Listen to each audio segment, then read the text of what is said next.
would you look at this?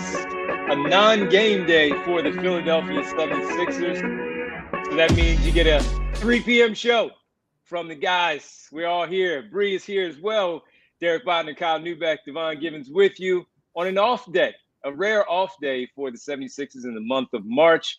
They pick back up tomorrow in Toronto, hoping that Quentin Grimes left his passport in Dallas and it's not enough time to go pick it up. But that being said, a game will be played. We're hanging out with you today, presented by Bet365. Download the Bet365 app. Use code PHLY365. When you do sign up, whatever the moment, it's never ordinary at Bet365. And as we told you last week with our rare 3 p.m. days, we wanted to start to kind of lean more into the discussion of some of these collegiate players that we may have a chance to talk about even further once the draft lottery is complete in May. And we also wanted to just start to talk about some of those players with the understanding that the NCAA tournament is upcoming. We'll all be paying attention together. And since the season has shifted the way that it has for the Philadelphia 76ers, that we would start to dive into them a little bit more. Get your thoughts on it, give our thoughts on what we're seeing, Bree's thoughts on what she's seeing from all of these college players, and just get a better understanding of where things are with these young players that could potentially be wearing a Sixers uniform, hopefully, as the tank goes properly. So we'll do that. We'll talk about a few other things a little bit later as we go along here, get into a few of the players. Starting with number one, we head to Baylor, Kyle, and we look at VJ Edgecombe and what he has been doing as a freshman, listed at 6'5", so somewhere around at 6'4". I know you guys have the numbers and the standing reach and with shoes on, without shoes, but 6'5", freshman for Baylor, 15, 5, and 3 assists, shooting just under 44% from the floor for this season for Edgecombe, and 36% from 3 as a guy who is known to be a great athlete. He can do a lot of things by putting the ball on the floor as well, but his defensive prowess is also one that stands out too. So he is one, though, Kyle, that has jumped up a lot when we talk about the main three. And Edgecombe has been a big name, but the main three, the two Rutgers guys and Cooper Flagg. But Edgecombe has shot up. We were talking about the Baylor kid, Igor, earlier in this season. We were discussing Cass, who we'll get to later from Illinois as well. But Edgecombe, while his name was mentioned, he has really shot up so far, where we were having discussions a little bit last week that, hey, could he have leaped over at least Ace Bailey for right now? And so, Devon, I'm glad you actually brought up his size very early on here, because I think right now that is one of the big questions that he's going to face until he gets to the combine and they get some official measurements in, because he is listed at 6'5", but there are some people that are slightly concerned that he's going to come in under that, and they want to see, what's the wingspan and all that. And while he is a absolutely devastating athlete, right? Like, I think when he gets drafted, he'll be one of the, let's say, 10 best athletes in the league. And that might be conservative, but I think the explosion that he shows, leaping, playing in passing lanes, agility wise, like, this is a kid who has every athletic trait that you could want. But you do have to look at him and say, okay, well, if he measures in at 6'4" or 6'4.5", like, even if he has a big wingspan, that fundamentally changes or puts him in a more narrow range of who do you defend and how do you make an on-ball impact. Now, that's not to say that he won't have a significant defensive impact at that size, right? Because if you were to take a player and say, all right, this guy's 6'4", 6'5", but has the athleticism and length to cover just about anyone, and is also a huge, huge disruptor off the ball, right? Like, he's not being drafted or he's not being talked about as a defensive prospect just because he can guard guys on the ball. It's because he can be, a weak side helper. He's a guy who's going to get into passing lanes. He's a big time competitor on defense. And, there are a lot of guys who, when they're 19, 20 years old, coming into freshman year in college, you say, oh, that kid's a great athlete, but doesn't really know how to leverage it quite yet, or even sometimes isn't willing to leverage it all that much. But that's not the case with Edgecombe. Like, he puts up pretty prolific steal and block numbers for a guy at his size. And then, the most important part, because you talked about the volatility in his draft stock, Devon. He came into the season, I'd say probably in the 5 to 8 range, somewhere in there, right? I'd have to go back and look at preseason big boards and mocks and whatnot. And then fell out of favor for a little bit because he shot poorly to start the year. And people were like, well, so what does this guy do, right? Like, what is his role at the next level? And while hovering around 36% isn't the greatest, that is now more just like, okay, that's the body of work, right? He had a stretch where he was just shooting the lights out. And I think most importantly, his free throw numbers have been pretty good along the way. I believe he's shooting somewhere around 78%. So that's a good indicator. I know the people who are more dialed in on the high school stuff have said, as a catch and shoot guy in high school, that I believe he was a 40+% guy. Now, whoever has access to the high school catch and shoot shooting splits, God bless you for being that dialed in on the prospect stuff. But the point is, there's a clear case that like this guy can come in and play a role basically right away while also having significant upside, because there is some untapped stuff as a ball handler. There is a lot of defensive versatility, and like you can put him on just about any team and he's going to work in some way. Maybe if you send him to a lottery team that needs like a true lead the offense point guard, you're going to come up wanting something different. But for a team like the Sixers that has talent, that just needs more young guys, young legs, young athleticism, I think he'd be a pretty huge injection of what they need right now. Yeah, so going back to the size, this was from the Hoop Summit last year, which is one of the more reliable measurement places. Like, getting measured with your team, you can just throw those off. They sometimes add literally an inch or two to your height. But Hoop Summit is pretty good. He measured 6'3.5" without shoes, 6'5" with shoes, and only a 6'6" wingspan. And I think that one was probably the more surprising. So I think probably like a 6'4.5", 6'5" is probably his true height. Obviously, the combine will give us the best data to that. The wingspan is as much, if not more, of a concern. Not because it's going to impact like his on-ball defense all that much. I don't think he's a really locked-in on-ball defender. Gives great effort, good point of attack defender. But in terms of like versatility, I don't think he has the measurements to reliably defend threes like you would want on a team that already has, 2 mainstay guards and 1 guard who you're hoping to bring back on a pretty sizable contract. So yeah, those are sort of like the measurements there. I certainly agree that the size and the length is a little bit of a concern. In terms of shooting, those numbers you referenced, I actually believe those are his numbers this year, where it's like close to 40% off the catch and like in the high 20s off the dribble. In high school, now this is, at Draft Express, we track a whole lot of tournaments, from Adidas camps to FIBA to Hoop Summit to Jordan Classic, a whole bunch of stuff. He shot about 30% from 3. It was a pretty big concern.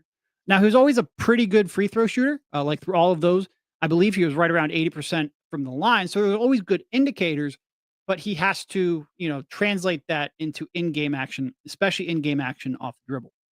It is a little bit of a weird dynamic where I think you look at, and going back, he was a number 3 in the high school class for ESPN. There you go. So that probably translates to something like the 5 to 10 pick, because obviously they're upperclassmen and whatnot.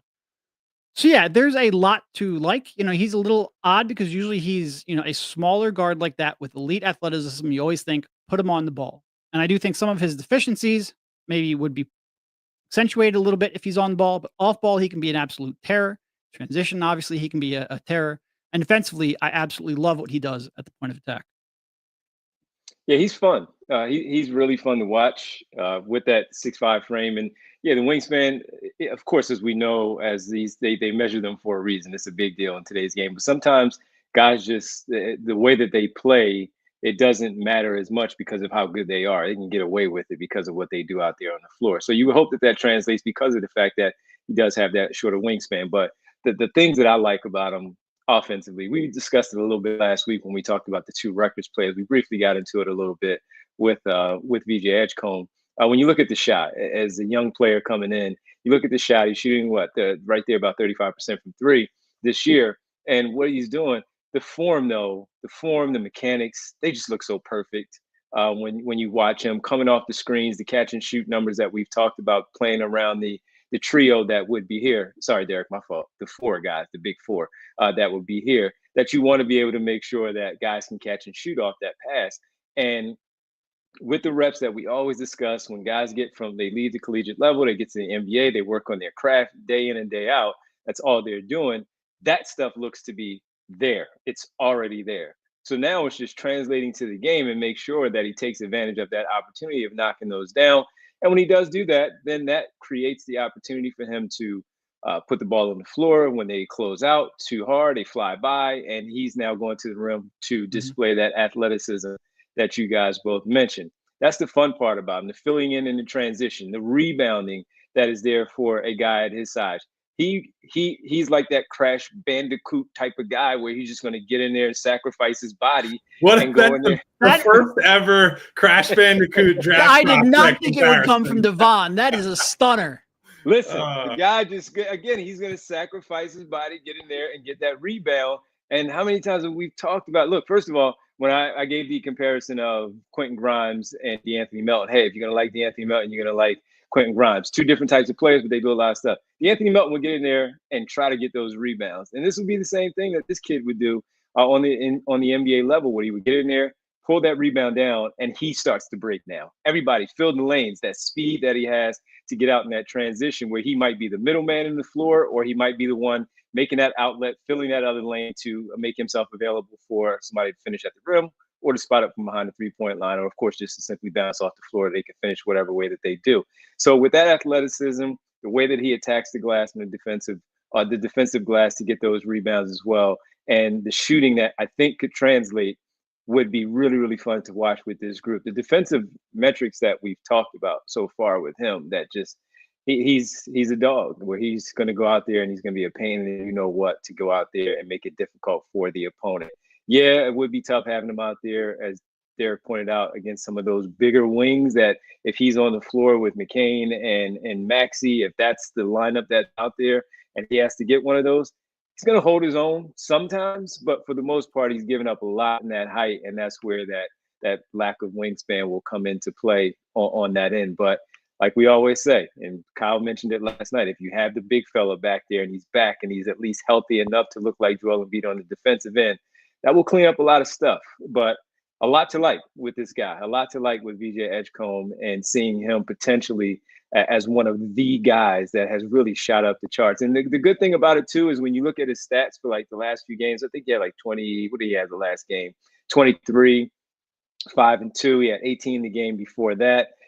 He had a quiet game with 8 points. They won by 10 over Oklahoma State, but he had 10 boards, right? Just helping out in different areas, 3 steals, 18 the game before at Cincinnati with a 2-point loss, 5 boards, 3 assists. And he'll try to make up for other things in filling out that stat sheet when the scoring isn't necessarily there. So we've questioned the Sixers a lot this year. Where's the effort? When are you going to do something to help turn this basketball game around, to get a run going, something along those lines? Well, in college, 3, 2 steals. This is what he's getting game after game. He's doing other things, the requisite things to help out to try to impact winning, where we want to see some of those habits back injected into the Sixers. And it shouldn't be a rookie, but if he's out there, the energy is infectious. We would say this with Ricky last season and all of that. So this guy's fun. This guy's really fun. I know we're praising him a lot, but look, it's a lot to praise. Where we've talking about him with the Ace Bailey thing, and Reem already asked us, what do you guys have against Ace Bailey? We talked about that last week, and we do like Ace Bailey, just a little bit of worse there. But this kid in particular is fun. I'm just shook with the Crash Bandicoot reference. I feel like I gotta like, get in there. Fix my hat. There, EJ. Give Devon some props. No, in terms of Ace, I just don't trust his decision making. That's really what it comes down to, and I'm not really confident he can grow. We don't want to do a whole new show on him. We already did one. I think it was Igavini who brought up a good point. You know, first of all, Igavini's point, like imagine him with Tyrese in transition. And I think that's true because for the most part, we saw Tyrese when he was playing, you know, with Kelly, when he's playing with someone like Ricky, even someone like KJ, he can, I think, be a little better in transition if you give him some athletes to work with. And there would be almost no better athlete to pair him with than someone like VJ who can shoot in a half court. And I think shooting off the catch, you know, I think shooting off the dribble is how he would grow his star equity. I think shooting off the catch is a borderline requirement, especially when you're playing a lot of off ball and you're going to want Tyrese to play on ball a bit. You're going to want McCain to play on ball a bit, and theoretically playing alongside of Joel Embiid. That is a requirement in today's NBA. Being able to develop as an off the dribble shooter is how he then takes that to the next level as a half court creator. I think I'm not ready to completely write off the possibility he could get better off the dribble, maybe not elite, but if he can just get a big, for example, to hesitate when stepping out on that pick and roll, he has blow by speed for days. So he just needs a threat of a jump shot. And he's still young enough where I'm not going to write off that possibility. But even without that, I think he's going to be a real good fit because of the transition stuff, because of the off ball cutting, quite frankly, and because of the catch and shoot stuff and the ability to attack closeout. A lot of times when you talk about athleticism, you talk about like vertical pop, sometimes first steps, sometimes snaking your way in a lane. It's also body control, and his body control is bordering on elite. And that is really, I think, a threat that he can grow and develop, especially if that jump shot comes around. I do want to address the ace thing real quick, because we're going to get in every draft conversation we have, we're going to get some sort of Ace Bayley mention or pushback or whatnot. And we're being asked, like, well, why do you guys seem down on, or at least skeptical of Ace Bayley? I think so I wouldn't say down. I'd just say skeptical. You should ask the same thing of NBA teams. Like Derek and Devon would tell you, talk to a lot of people around the league, and people are scared to death of Ace Bayley, and they're scared to death to take him. They're scared to death to not take him. And like, that is the prevailing sentiment with that kid. For me, I generally don't want to be in the business of taking the kid that everybody is like fearful, like I'm going to take him and he's just not going to be able to do anything other than make tough shots. And that's going to be another conversation related to Tre Johnson at some point later in this podcast. But like, so I look at Edgecombe, or I look at somebody like Jakucionis, a very different player who we're going to talk about a little bit later. And you see, okay, this kid isn't shooting well, is not super involved in the offense in this game. What does he do?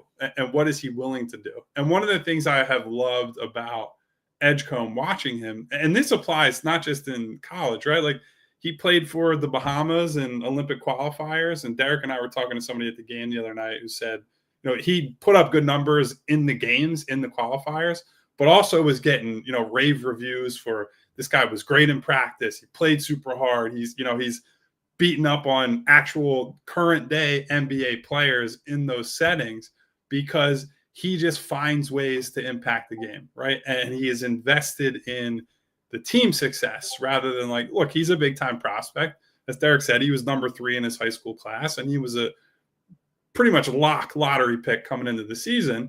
But there are some games where, yeah, maybe he scores 8 points, like Devon said, but he's getting double-digit rebounds, and he's forcing 3 turnovers, and he's playing point of attack defense, and like really bought in on all that stuff and in the success of his teammates.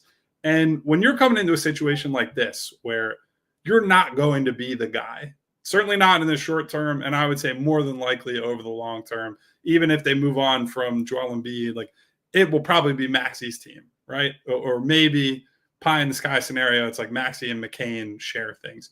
You need someone or multiple someones who can adapt and mold and play different roles and help out and plug different holes in the ship night to night. Like, hey, other guys are hurt, chips are down, or this guy's in foul trouble.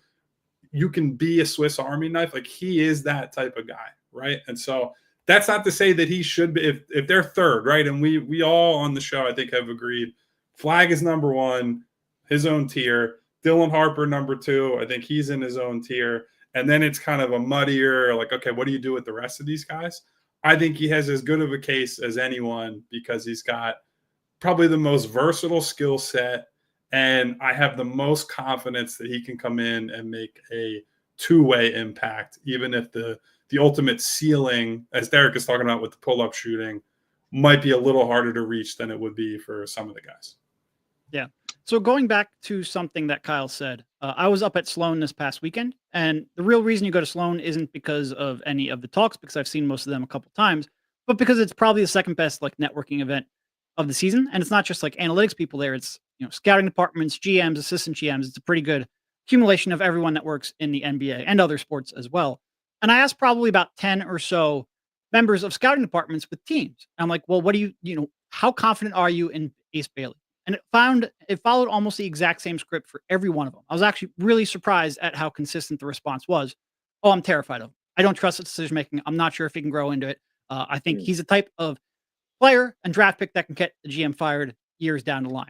Okay, where do you think he's going to go? Oh, I think it's a lock. He goes number 3. And it goes to that point that Kyle said, when you have that much upside, GMs are scared of passing on you because it's one thing, missing on a pick, even a top 3 to 5 pick, doesn't always get a GM fired. Missing on a superstar can get a GM fired, especially at the top of the draft. It's one thing to miss on like Giannis late in the middle of the first round. It's another thing to miss on a guy with a 3rd pick. So I think there's a lot of concern because everyone understands the talent. Everyone understands the upside if he reaches like a 95th percentile outcome. But I think everyone's also scared that a lot of things have to break right for him to actually make use of that talent in a productive manner. So that's sort of what I would say on Ace there. All right, when we come back, we'll talk a little bit more about Edgecombe, get into the other guys here shortly as we discuss some of the top prospects in the upcoming NBA draft that we think are going to be there, and potentially with the Sixers keeping their 6th pick, keeping an eye on those particular players. We'll do that more when we get back right here on the PHLY Sixers podcast presented by Bet365. All right, first up, we want to tell you about Timeline. The cells in our bodies are the building blocks of life. Timeline is a supplement that works with those cells to help give you more energy, feel stronger during workouts, and preserve health and mobility as you start to age. Hi, I'm talking about me. The patented ingredient in Timeline is Midopure, which is a postbiotic nutrient that clears our dysfunctional mitochondria, aka your cell's battery packs. With regular use, you'll see the difference in the form of improved energy levels, better workouts, faster recovery, more endurance, and more. Midopure recharges your cells and helps your body's systems to work better. And Midopure is the only supplement clinically proven to rejuvenate health at the cellular level. Midopure is shown to deliver double-digit increases in muscle strength and endurance without a change in exercise. So get ready to be the best, most energized, most revitalized version of you. Right now, Timeline is giving you 10% off your order of Midopure. Go to timeline.com/PHLY today to get started. That's timeline.com/PHLY. Our presenting sponsor on our show, Bet365. It's never ordinary, folks. And tonight, the NBA in action. It's only 5 games, so you have to navigate it a little bit to see which ones you like. However, it is NBA tip-off Tuesdays at Bet365, and you want to make sure that you take advantage of that. Here's what you have to do for NBA tip-off Tuesdays. Place a qualifying parlay bets totaling $20 or more on Tuesday NBA games and get up to $25 in bonus bets. Of course, terms and conditions apply. Let me say it again. $20 or more on Tuesday's NBA games, and you get up to $25 in bonus bets. All you have to do is download the app, use code PHLY365 when you sign up. And if you're not familiar, you haven't really paid much attention to it, Bet365 has over 90 million users worldwide. They have early payout offers in the NBA, NHL, MLB, and the NFL, and they have pioneered live in-game betting. And with the widest range of games and markets available for those live in-game betting across 78 sports. Also, some good news there. New customers can get $150 in bonus bets when you bet $5, win or lose. Sign up, use code PHLY365 when you sign up, and deposit 10. Place a bet for 5, get 150 in bonus bets if your bet wins or loses. Bonus bets can be used on the spread, totals, player props, futures, and more, whatever the moment. It's never ordinary at Bet365. Must be 21 plus and physically located in Pennsylvania. If you or someone you know has a gambling problem and wants help, call 1-800-GAMBLER. Welcome back to the PHLY Sixers podcast on a Tuesday, non-game day. Sixers back at it tomorrow in Toronto to take on the Raptors. We will have pregame, of course, for you 30 minutes before the game. So we'll see you guys tomorrow for pre and post as the Sixers and Raptors tank off right there in Toronto as they go at it. All right, keeping it going a little bit. I saw somebody mention, just trying to see if I can find it quickly here, that they thought that Edgecombe reminds them of it's that crazy. That's crazy. Here it says VJ reminds me of Anthony Edwards in that way as a player. When we talk about the comps and all and what they look like, Anthony Edwards. I think it's a little bit of a stretch just because of the offensive game was, I think it was a little more clear when it came to Anthony Edwards, even though there were some questions about him being first overall, maybe second or third in general, and if he would even get to this elite status, Derek, of where he is as a scorer. But Anthony Edwards, if you're being compared to someone like that, as far as the play goes, that's a really, really good name to be attached to you as an incoming guy into the league. Yeah, it's a really good name. I don't think it's fair to VJ. Like, I think that's putting way too much pressure on him. I don't see that kind of scoring upside and potential in him. I would love to be wrong, because that would make this pick that much more valuable. But no, I think as an individual ISO scorer, I'm not sure I see that. But I certainly see a really good prospect. Yeah, Ant's whole thing coming out was the on-ball scoring, right? Like the questions were about decision-making, shot selection, is he going to play make enough, all that. But like, he was a bona fide scorer. Yeah. It was all and the he's got a good 3 to 4 inches on him and a lot of length. It's just easier for him to rise up and shoot like that. Yeah, like, so the way I would put it is like, I think even if Edgecombe busts, like, I still think he has a floor of he'll be an effective and impactful 3-and-D type guy. But that's, if you're taking a guy top 5 or 6, you certainly want someone with a higher range offensively. Like, I don't know how high his realistic offensive ceiling is. And so if you're someone who's scared off of taking Edgecombe that high, I think that's that, right? Like, I don't know that I trust the handle enough. I don't know that I trust his ability to, let's say he's in a situation where he has to face a lot of ball pressure or he gets trapped. Like, I don't know that he's shown a lot of composure against that. Frankly, I don't think he's gotten lots of reps against it. It's hard to tell. So if you're someone who wants to get Maxey off the ball more, if you're someone who wants to get McCain off the ball more and wants someone to kind of run the offense, play make, do all that, like, I don't really see that with VJ. I think he's someone who fits next to a bunch of guys, but I don't think he's a player that you put the ball in his hands and say, hey, go figure it out, young fella. So if that's what you want, and I think that's a reasonable thing to say you want with a top 5 pick potentially, then he's probably not your guy. Yeah, I looked at it and I was trying to, I had a little flashback of Indiana, Victor Oladipo, but the scoring, of course, was so much better at that point. The athleticism was there. He did have some on-ball stuff when he got to the league. Orlando had him as that guy when they selected him at number 2 overall.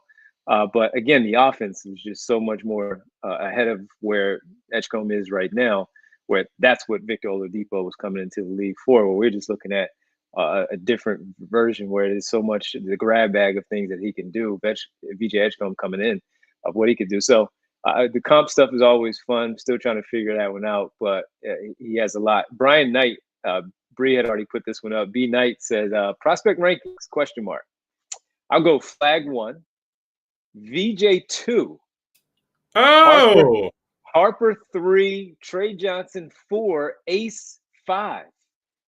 So that's from Brian I agree with Knight. A lot of that, but I ain't dropping Harper out of my top 2. That's just not that I don't agree with. But otherwise, I think he's got a pretty good list. Well, yeah. How about we get to another guy that's on our list to talk real about? Fast before you get to that one, just because of the super chat, Kyle, Mr. Sandman has a super chat on Edgecombe, and to the point that you guys just brought up, VJ Edgecombe is better suited to play point guard than Maxey. Where does that put McCain on this roster? First of all, I don't think I agree with that. I think VJ is better suited as mostly an off-ball player, especially early on in his career. But I also think part of the beauty of McCain and Maxey is they can both play on and off ball. So even if VJ develops, and it maybe develops more than we expect, you can make any 2 of those work. I have concern whether you can make 3 of them work together, because like I said, I don't think any of them have the size to defend a small forward. It's mostly defensively that I have that concern. But 2 of them, I think any pairing can work, especially VJ and one of the other 2. So I don't worry about that at all. Yeah, it really comes down to what does that mean for someone like Grimes, but that's a different conversation. I was just about to say, I think the interesting development would be, okay, you draft VJ. Now, how much are you committing to or willing to go up to keep Grimes around, right? Because then you have 3 guards at that point that you really either need to develop or at minimum showcase, right? Like, you have to get McCain out there. Maxey, you're going to play a ton of minutes. Edgecombe, you have to get out there early on. And so, what happens with Grimes in that instance? I would agree with Derek's assessment, though. He's more of a. I think honestly, like it's not. I think he's certainly a better prospect than him, but like Melton is a guy that I think of in terms of the like he can do the on-ball creation stuff, but it's not. You don't want him running the offense necessarily. It's someone you want playing off of other guys. Yeah. Certainly different. Like there's a lot more athleticism. There's a lot more ability to finish at the rim. Like and this is why I actually like Devon's like, I like comparisons. I actually hate comparisons only for one reason, because everyone just takes them too literally, but they're useful as like a shorthand to get people familiar. I don't take them too literally. I just like them because they're No, fun. I'm not saying you do. Well, I I'm hope not, because you compared them to Crash Bandicoot. So which was a fantastic comparison, and never take that one back. All right, Kyle, who's the next one you were about to bring up? Jakucionis, baby. Jakucionis. I made sure several different times that I was not going to flub the pronunciation. I've heard it on TV. I've looked up what the real way to pronounce it I is. have seen like three or four different pronunciations from announcers. So like not everyone's getting it right. Yeah, it's, what can you do? But I just call him Kaz, man. Kaz. I will say this gets into a broader conversation of once you get past Cooper, Flagg, and then Harper, who I think is just a different tier of prospect, you have a really interesting decision to make. And that a lot of these top guys, or the guys that are in the conversation, are guards and are people that you have to, it's not just, hey, plug and play, and you drop them in and it's easy to figure out how to use Maxey, McCain, and this guy. So I would say of the guys in this next tier, and I would say the next tier, we probably sort of agree that it's Bailey, Jakucionis, Johnson, and Edgecombe. Jakucionis is the guy that I could see being a lead guard, like an actual point guard running the offense, where I don't see that for these other guys. And he's very clearly the craftiest passer, the guy who at this point is the best playing off of ball screens, like coming out of a pick and roll. He can, one of the things I love that the pass he makes pretty consistently is like the nice touch pass on the entry, like the drop off to a big.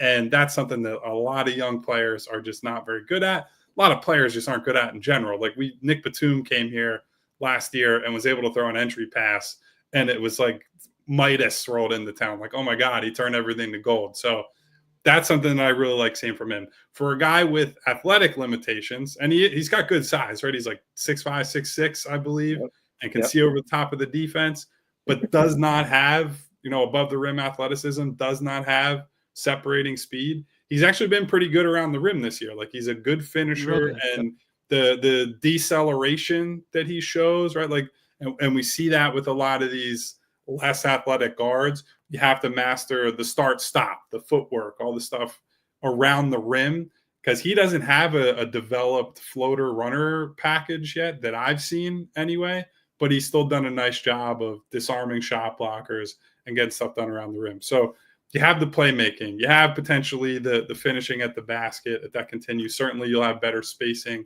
in the NBA as well.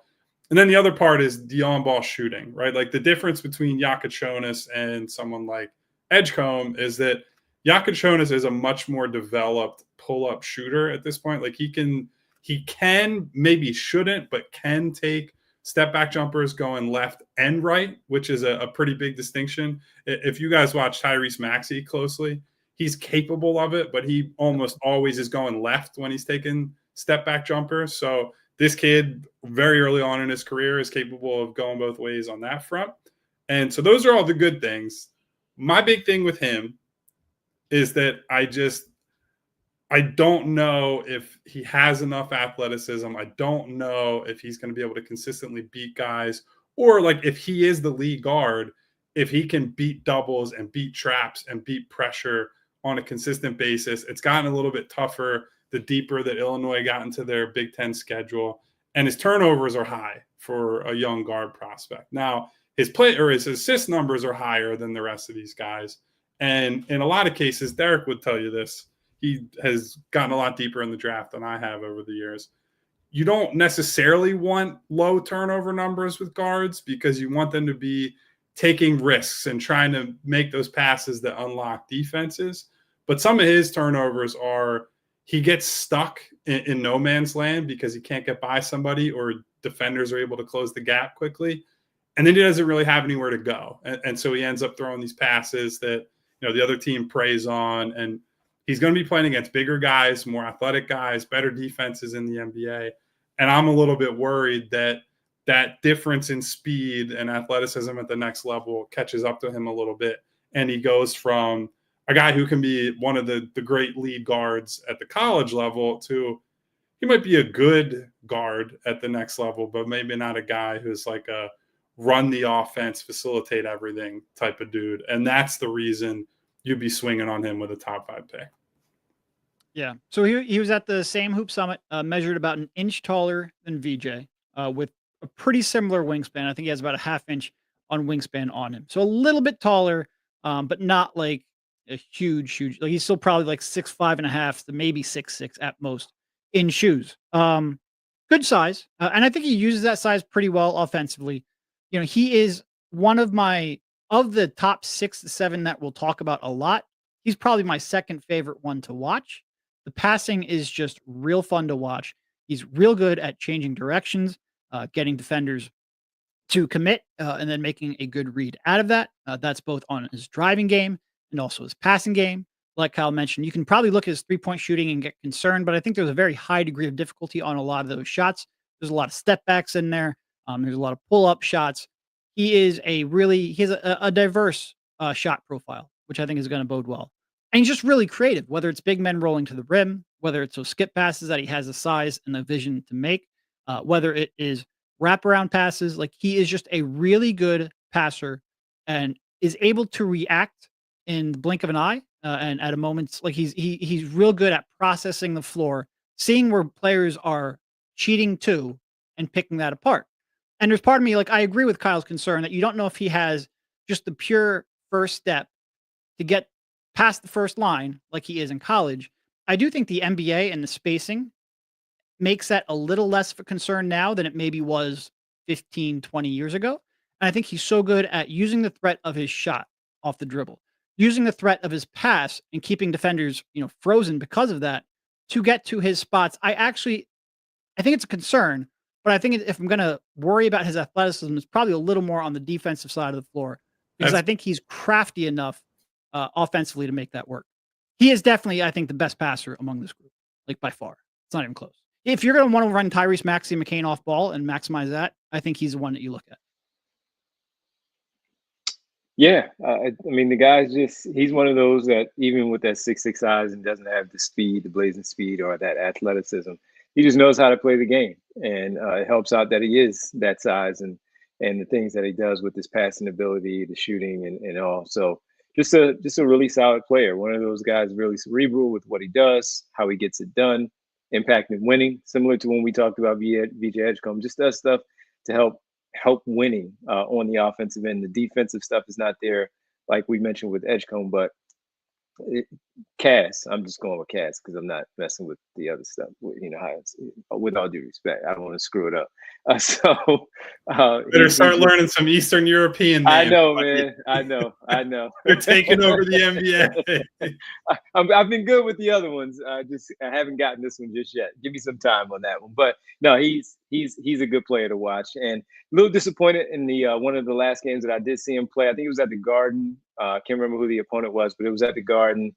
And he just wasn't good in that one. But this is what you're going to see when you have a young guy like that playing against some more athletes that are getting up and down the floor. I think it was the Duke game. They're getting up and down the floor and just gave him some trouble. But he'll figure that part out. All of that stuff will work out. And I do like the point that Derek brought up with the NBA. You get to the NBA, a lot of things changes where you have a little bit more space to operate, a little more space to work with what he likes to do and keeping his teammates involved, getting a shot off as well. So really, he deserves to be in that third tier that Kyle pointed out. He needs to be in that third tier.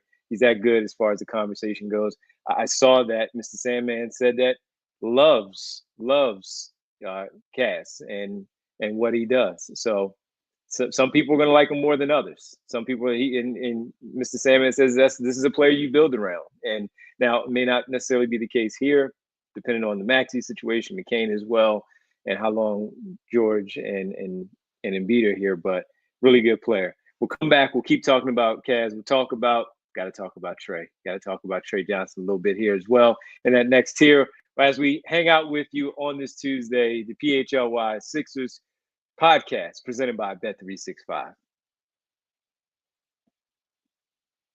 I was watching earlier today the PHLY Eagles show, and Zach was talking about playing in his league and how he felt he got knee in the thigh, and I'm like, oh no, Zach, don't tell me I have to send you to Rothman and get you hooked up. Make sure you're all good. But if you're like Zach and you get that little tweak and you don't want things to get any worse, you got to go to Rothman Orthopedics because you want to get it checked out immediately. Joints aching, maybe a knee to the thigh, your back is cramping up a little bit. Rothman's got you. At Rothman Orthopedics, specializing in care and practicing in specialized care, that has been their mission for over 50 years. Their mission: high quality, compassionate, and affordable care rooted in research that leads to new treatments and better outcomes overall. They are going to get you back on the court, get you back to what you like to do, maybe going for a walk, running around the track. Now the weather has broken a little bit for you. Rothman Orthopedics, they specialize in you to getting you back to the specialty that you love. At Rothman, their physicians are not only specialized in orthopedics and clinical research, but they're also fellowship trained to treat specific areas of the body. And since 1970, their physicians have remained committed to research, innovation, minimally invasive procedures to get you back to what you specialize in. And they also specialize in you. Patients will find the full spectrum of orthopedic care at Rothman Orthopedics, from diagnosis to discharge. They provide their patients with every service and procedure necessary, such as x-rays, orthotics, bracing, MRIs, PT, and much more. For more than 50 years, Rothman has participated in thousands of groundbreaking research and clinical trials with the goal of advancing knowledge, developing treatments, and improving outcomes for the benefit of the patient. So if you get your Achilles or your ACL redone, I was the test dummy for that groundbreaking research for you to then trust Rothman for yours if you unfortunately have to do the same as I did in getting those repaired. Rothman Orthopedics, specialize in orthopedics, and you visit rothmanortho.com/PHLY to learn more and make an appointment today. And guys, I was about to say it's almost spring, and that means it's time to spring into savings. But have any of you been outside today? It is beautiful, 60 plus degrees outside. You're feeling good. You're like, man, I can't wait to enjoy this warm weather. You know what else you want to enjoy? A bank account with lots of money in it where your money is working for you. If you have financial goals, TrueMark Financial Credit Union's here to help. Whether it's buying a house, taking a dream vacation, or building your emergency fund, TrueMark Financial Credit Union has the perfect savings account for you. TrueMark Financial offers high-rate certificates and money market accounts to help your money grow faster and work harder for you. Visit TrueMark.com for rates and to learn more. TrueMark Financial, federally insured by the NCUA. They are an equal opportunity lender, and rates are subject to change. Welcome back to the PHLY Sixers podcast, presented by Bet365. As we hang out talking about Kaz and VJ Edgecombe and getting into the conversations of how these guys would fit. Looking at those two real fast, Derek, the more seamless fit between those two. Not necessarily seamless, but who would you see fitting better right away? I would say probably VJ, just because the defense, I think, is an easier pairing next to both of them. Certainly, like, you would love to get a great playmaker to let Maxey and McCain share some on-ball, off-ball splits. But I think VJ just because of the defense. Yeah, I think the case against Jakucionis here would be it might be a too many cooks in the kitchen situation where he's been a very ball dominant player at Illinois, and he should be, right? He's a very skilled, talented guard who went there to be the guy and has been the guy. And I do think that's why if you send him to, let's say, like a Washington, right? Washington they're a bit of a rudderless ship, right? Like, I think he's somebody who could go there and tie a lot of things together for a team that otherwise is just like, we have a bunch of guys and no real structure, right? Like I think he could come in there and make a pretty big difference with the playmaking and just the ability to, we're going to get that kid the ball and we're going to let him, he's going to turn the ball over quite a bit, but we trust him to make the right reads. And I said this on another show when we talked about Harper and Baylor. I think I want guys with feel, right? When you're taking guys in the top 5 in the lottery for sure, but definitely in the top 5, you want high feel prospects, right? Guys who just instinctually are good basketball players. Like I think Edgecombe has that in a different way, right? I think his instincts defensively show up all over the place. Like he's going to be an impactful player from day one. But offensively is where people are really talking about when they say feel. Guy has a great feel for the game or basketball IQ. And Jakucionis definitely has that. He's going to have to work through some of these turnover problems and react to NBA speed and whatnot. But I do think if you get him in pick and rolls where he's just playing against single coverage, like if someone's playing drop or they're not playing up to the level or they don't feel the need to double or trap a rookie ball handler, as Derek said earlier, like I think generally he's going to find you the open shot. He's going to make correct reads. He's going to get the easy looks. And, over the course of, if he's playing 25 minutes, that's going to get you a lot of good offense. So I think he's a harder fit for this Sixers team right away as they figure out who McCain is and like what they want to do with this team. But I think the long-term upside on offense is pretty significant. Yeah. All right, let's get to the next guy, because when you talk about feel, I know what I'll be doing tomorrow at 3:30 as the start of the tournament gets underway. The conference tournament for the SEC gets underway. My guy Tre Johnson in Texas taking on Vanderbilt in round 1 of the tournament. And I'm looking forward to seeing this guy, 6'6", 200, and the guy can just score the basketball. Now, the issues are the rebounding numbers aren't that great. The assist numbers aren't that great. But you see some of the passing stuff that he can do when you watch the game. And he can just flat out score the basketball. He can. And he had a terrible game the other day where he was like 0 for 10 or something like that in the game where he was 0 for 14 if we're being 0 for 14. I was just looking at it I was going through a bunch of these games. Hey, I got to be fair. 0 for 14, not great in that one.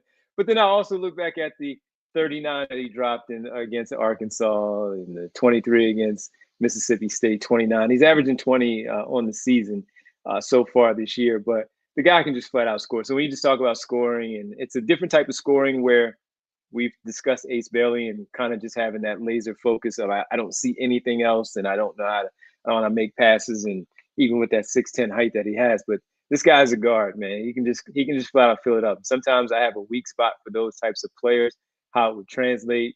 You look at who he's playing with at Texas, and you don't blame them. You just look at sometimes with the surrounding talent. But the guy can score the basketball. So, Derek, when you look at Tre Johnson and what he is as a prospect, what do you see? Yeah, I mean, look, he might be one of the more talented perimeter scorers in this draft.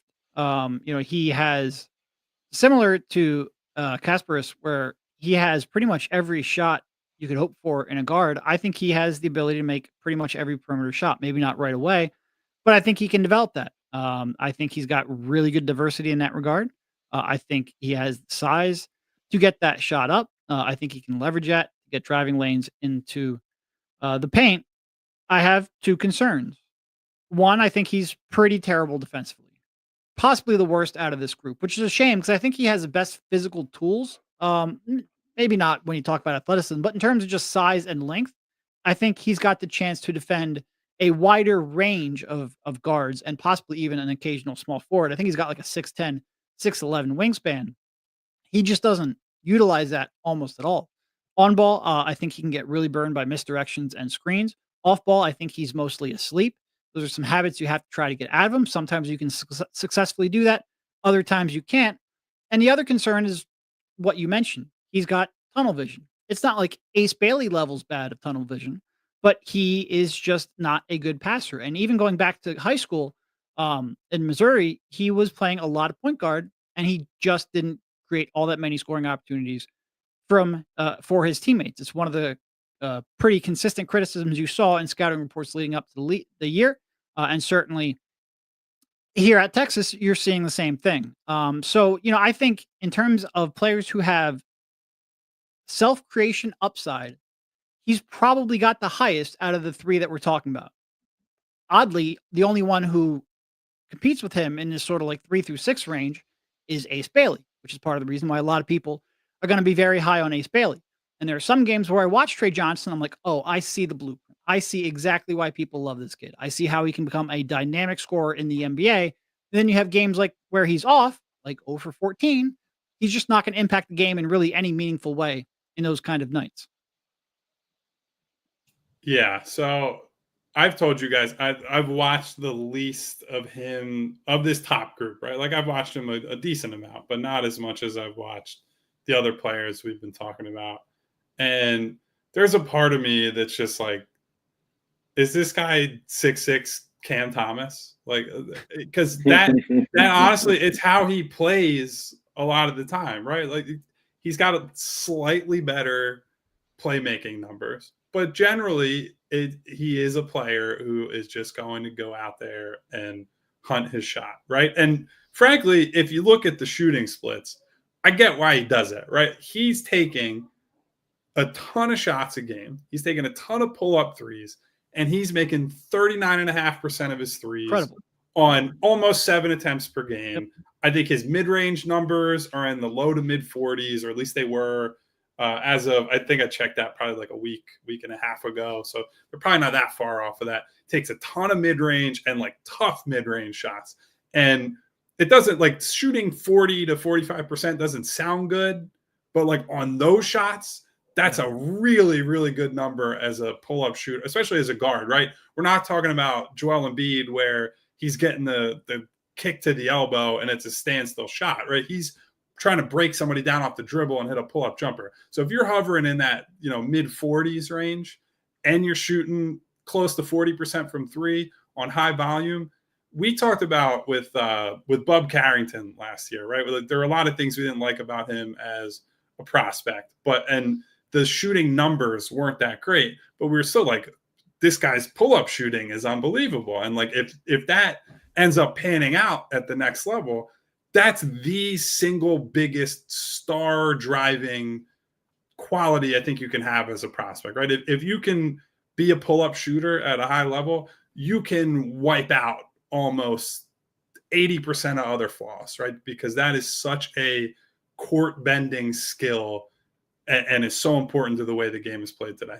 But I would agree with Derek. Like when I look at him on defense, I see a guy who's got all the tools and is just not a good defender. I see a guy who also, frankly, has the tools to be more of a inside the arc force offensively, and he has not been a good at rim player. In fact, I don't think he gets to the rim as much as I would like him to. And if you're a 6'6" shot creator with a close to 7-foot wingspan, I need you to be a guy who's going to get to the free throw line consistently, who's going to constantly finish above or around athletes. And like, I don't see that for him yet. And then the tunnel vision thing, right? Like he's got to be able to set guys up, because if you are that pull-up shot maker, right, defenses are going to step up to you. They're going to trap you. They're going to play you up high, and they want to force the ball out of your hands, because nobody wants to play drop coverage and have a guy drop 30 on their head because they're just letting them step into open jumpers.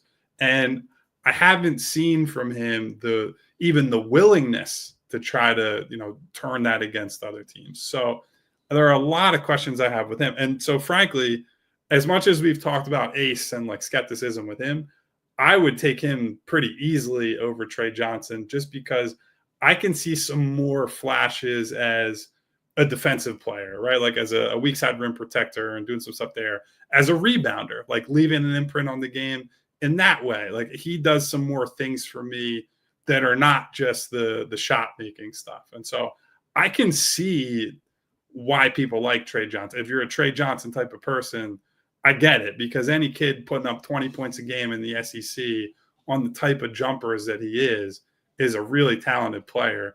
He just doesn't tend to be the type of guy that I love or think is like a good building block as you're trying to build out a young core of a team. All I heard was Tre Johnson was the best prospect in this draft from both Derek and Kyle. That's all I heard. I didn't hear any of that other stuff. But no, and listen, and again, I am a fan of how he does it because of the scoring. Again, you can get sucked into the scoring part of it and just fall in love with it. And to your point, there were some things even at LSU when Cam Thomas was there. You're like, all right, I see it. This guy can score the basketball. This one is we've all seen plenty of scorers in college basketball and trying to translate and see what they look like. And you're like, I just don't like the way he does it. With Tre Johnson, he has to improve on a lot of stuff. And you just hope that he absorbs the right information, all the information that they're going to give him when he gets to the next level, and uses that to the best of his ability to be a positive player out there on the floor. Because he's going to come into this league and everybody can score. And now you have to find the other things that are going to keep you on the floor. Yeah, you go to Washington or Charlotte and all these other teams that are terrible, they're going to put you on the floor because they're not trying to win games. They're just trying to see you develop overall. But if you land in a situation where you're in a spot where, for however it falls out, that the Sixers decide he's the last one there, we have pick number 6, I'm taking him, right? I'm not trading the pick, I'm just taking him. You gotta buy into what's going on, into what they can.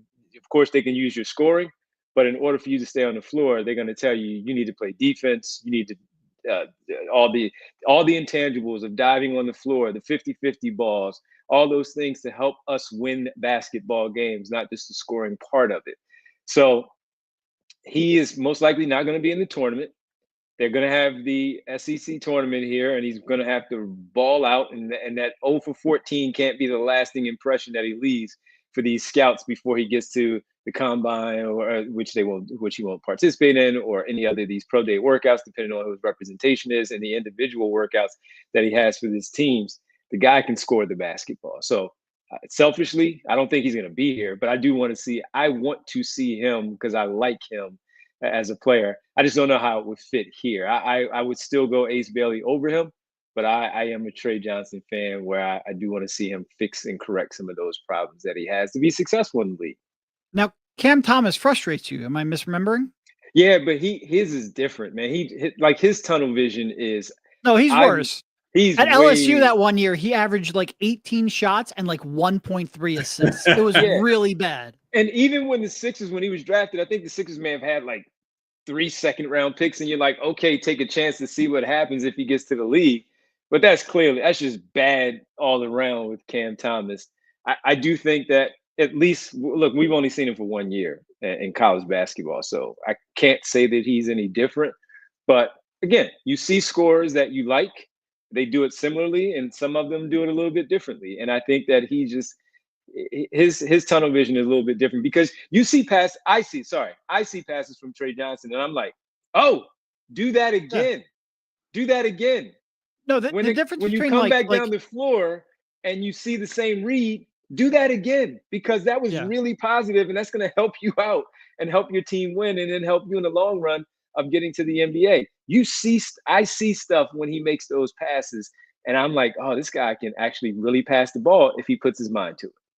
Yeah, no, I think Tre has shown more passing ability than someone like Cam at LSU or Ace Bailey this year. I think he is a level above it. Clear.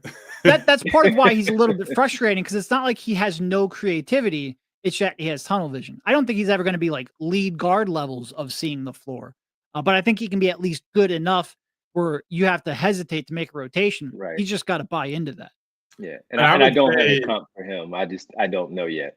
Devon, one other thing that I think is a good, if you're talking about, hey, you're going to have to get value out of his scoring. That's most. Oh, can I say this first? Sure. Make sure everybody who's watching on Fast, we appreciate you watching on the television side of things. Thank you for hanging out with us on the TV. If you want to continue, go to allphly.com. And while you're at it, sign up to become a diehard member. Take advantage of our free agent frenzy sign up period right now. $36 for the sign up at allphly.com to become a member. You get all the great written articles from Kyle, Derek, all the guys from the other teams, Phillies, Flyers, and Eagles as well. You get a free t-shirt and access to the Discord, allphly.com. Thanks, all Fast. Man, Thanks, it was Kyle. Kyle screwing up your transition this time. No, I he like this didn't. role reversal. No, he didn't. I gave him the runway. So here's the thing that I think is an important point of note here for Tre Johnson. I do think he has shown off ball and some movement shooting ability, right? Someone that, while he has predominantly been the pull-up shooter, the on-ball guy, the league creator at Texas, that they have run him off screens, right? Like they have said, all right, ball's in somebody else's hands. We're going to have you come off a pin down and then take a quick catch and shoot jumper. And it's shown more there than some other guys of his age in his class. And so if you're looking at it as like, okay, he's going to come here and instead of being taken by a team like the Wizards, a team like the Hornets, teams without, clear hierarchies, you'll have him on a team where you say, you're going to focus more on this stuff, right? Like we want you to be that off-ball weapon, and we're going to really, what your focus is in the offseason, in summer league, in training camp, and all this is turning that from a thing that is good and flashes, right? That we see it, but that's going to be your identity early on. We need you to be that type of guy, because then if you merge that, if that becomes consistently impactful, because he is the on-ball guy predominantly at Texas, but if you can make him more of that, I'm not saying JJ Redick, but like more of like that type of shot profile, and that's more fleshed out for him, then you combine all of it, and it's like, well, all of a sudden this guy is every 3-point shot that you could ask for, and he can play in a different combination of lineups and blah, blah, blah. So like, I am encouraged by that for sure. And so if you take him, I can see the vision to that extent. I just have concerns about all the decision-making based stuff and the fact that I am not super high on the defense. It is weird because I feel like, this is the point, like 5 is where I go, like, I probably can't pass on Ace Bailey. Like there might be a little conversation between me and Tre, but I think 5 is probably the floor, which is why it's weird, because I do think Tre is a more gifted passer, a more willing passer, a more capable passer, but it's just that's the point where like the Ace Bailey upside, and frankly, I think Ace has a little more two-way potential as well, becomes tough. And it's also like the shame of all of this, we just ran through 3 guards, and obviously we were talking about Dylan Harper the other day. That's 4 of our top 5, or 3 of our top 5, 4 of our top 6, who are kind of 2 guards, or at least 2 guard size. And when you're sitting here, like, I'm not going to draft based off of positional need. Like, I'm not taking Ace Bailey because the Sixers need a forward. But boy, it would be great if like one of these sort of like 3 through 6 guys were a little more, you can fit them next to all 3 of your cornerstone players, not just one at a time.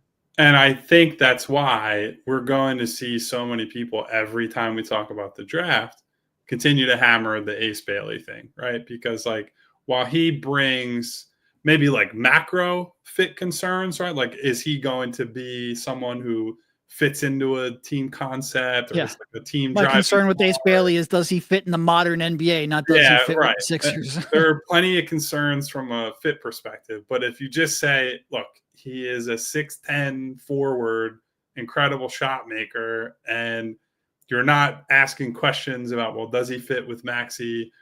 Can he play at the same time as McCain and Maxey? Like, you just put him in the starting lineup at the 4 and say, we're going to let you try, fail, succeed, whatever it's going to be. And there's a lot less of the, okay, how do you stagger minutes? How do you do this? How do you do that? And there is value in that. I'm not saying that needs to be the most important thing, but there's value in that if you view this pick as, it's not just about the future, it's about how does this help solve some of the problems within the next couple of years that they have ahead of them. 3:30 tomorrow, SEC tournament. Watch along, family. Let's do it. Not on camera. We just check back in with each other and see what we all talk about, what we all saw. Super chat from That's Crazy. I just want to beat Boston, man. Tired of losing to them in the playoffs every year since the 80s. That's crazy.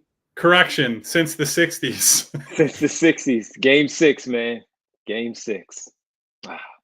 Game 6. Effing Havlicek stole the ball. Like, do you realize how long the Celtics have been kicking their asses basically every year? It is just insane that it's darkly funny, I suppose, but all this talk about like, oh, the Sixers have this great history, and they do, right? They have iconic players and all this, like they have a few championships, but ultimately they're the fly on the windshield of the Celtics in the Eastern Conference. It's and Boots says it right here. He says, we're so far away from Boston right now. When you were just there, you were just that close, and now you're so far away from Boston. That's part of why that Game 6 collapse and the Game 7 disaster is the one that stings the most, because having that win, not only for the rivalry, but also for the legacy and having something to really hold your hat to, it would have been so nice, and they just pissed it away. Yeah, what really stings is Mo Salah just had a shot blocked from the 6-yard line. So that was Champions League is on, fellas. It's time to go. Well, let's get ready to say goodbye to everybody. And first, we got to say, as always, thanks to Bet365 for presenting our show. As always, make sure you download the Bet365 app. Use code PHLY365 when you sign up, whatever the moment. It's never ordinary at Bet365. Take advantage of the NBA tip-off Tuesday tonight once again, and must be 21 plus, physically located in Pennsylvania. If you or someone you know has a gambling problem and wants help, call 1-800-GAMBLER. All right, let's get to the world-famous roll call. Thank you, everybody, for hanging out with us here today. Well, we got to have a nice at-home office type of show, right? A little stream instead of going in. We had the back-to-back, so it was a not quite a load management day, but all of you are still here with us, and we love that. We still logged 60 minutes today. 60 plus minutes, in fact. Thank you, everybody who was here today. Thank you to Igavini, to Provolone John. What up, Thank Provolone? you to my girl Winona. To You Better Love Somebody. To Jay the Jungle. What up, Jay? To Jess. To Martian Lynch. To Hookah Doncic. Hookah. I love the Hookah Doncic, man. And by the way, haven't seen this name in a little while. Darkness is in the building. Turn the lights down. We got super dope hip hop in here with us. And I saw a lot of talk about rap music and Wu-Tang and all kinds of other stuff in the chat today. Yeah. Wu-Tang is forever and for the children. And don't you ever forget it. Kyle Wright is in the building. Bootzilla hanging out with us. Mary Overfield. That's crazy. Hanging out with us. Did you see Mikhail's commercial in the summer with Wu-Tang? Did you see that one? I got to send it to you guys. No? It was dope. Josh Hart, Jalen, I'll send it to you guys. It was dope. Yeah, Mark Jackson hanging out with us. Val is in Val. the chat and hanging out with us. You know that Val's coming through. Kareem Williams. Kareem, thank you for coming through and hanging out. INS. What up, Reem? There's a lot of scrolling. Brian Knight. Guys, it's really hard to do this.